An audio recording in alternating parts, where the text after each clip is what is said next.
સમાચાર પાટણથી મળી રહ્યા છે। પાટણથી પણ અકસ્માતના સમાચાર સામે આવી રહ્યા છે, જેમાં અકસ્માત સર્જાયા હોવાની ઘટના સામે આવી રહી છે। ઇજાગ્રસ્તોને હોસ્પિટલ ખાતે ખસેડવાની પણ ફરજ પડી છે।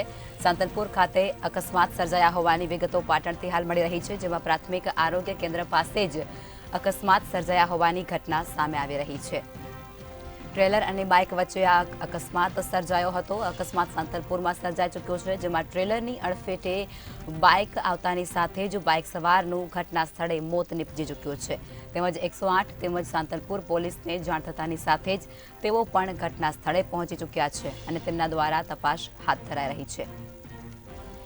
પાટણના સાંતલપુર ખાતે અકસ્માત સર્જાયા હોવાની વિગતો મળી રહી છે, જેમાં પ્રાથમિક આરોગ્ય કેન્દ્ર પાસે જ આ અકસ્માત સર્જાયો છે। અકસ્માત સર્જાયાની ઘટના બની છે, જેમાં ટ્રેલર અને બાઇક વચ્ચે આ ગમખ્વાર અકસ્માત સર્જાયાની ઘટના બની છે, જેમાં ટ્રેલર ચાલક અડફેટે આવતાની સાથે જ બાઇક સવારનું ઘટના સ્થળે જ કમકમાટી ભર્યું મોત નીપજ્યું છે।